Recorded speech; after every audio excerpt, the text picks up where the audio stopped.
So ito mag-react po tayo. Nung isang araw po kasi ay nagkagulo, okay? At dahil po sa mga rallyista, sa mga militanting grupo na nagmarcha po papunta diyan sa Menjola. Okay? Mga pinaglalaban po sila.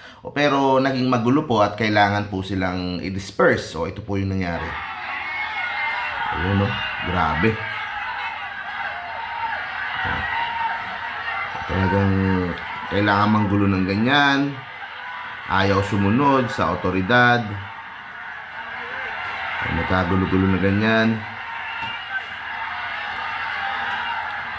Takbuhan. Tapos may mga bata pa, oh. Ba't yung mga bata pa nandyan?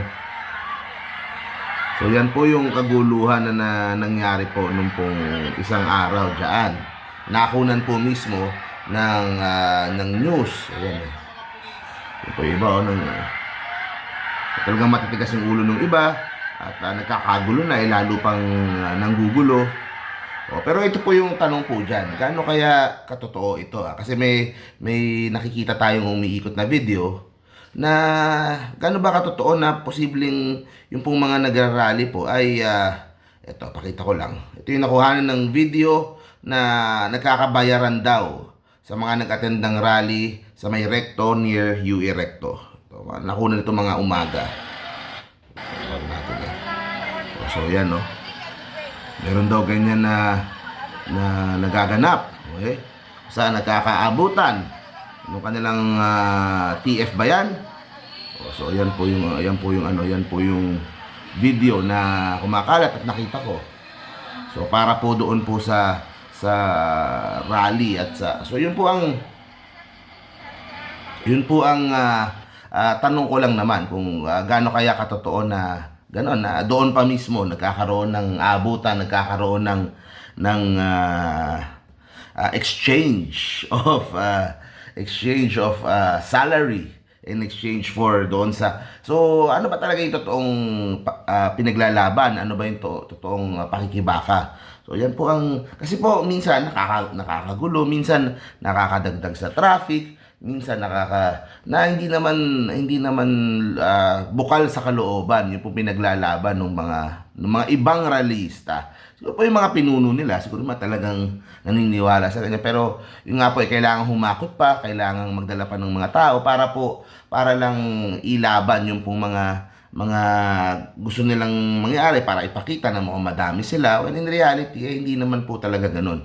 At in general po ay kumaga, marami pong Pilipino satisfied naman po sa pamamalakad ng gobyerno ni PBBM. So, ayan, sa akin po, nagtatanong lang naman.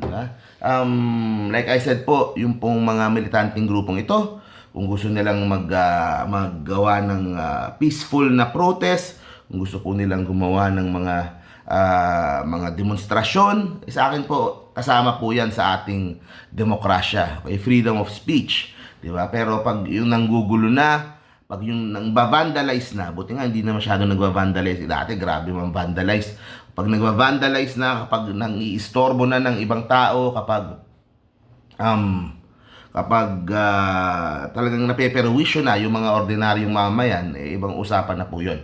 Kaya tayo po ay full support sa gobyerno, full support sa NTF-ELCAC dun sa kanyang misyon para po yung pong mga rogue elements, okay, yung mga armadong pakikibakan na ginagawa po ay matigil na at magkaroon na po ng kapayapaan at matigil yung Pilipino laban sa Pilipino, nag-aaway, nagbabarilan at kumaga mas maging mapayapa po yung ating bansa.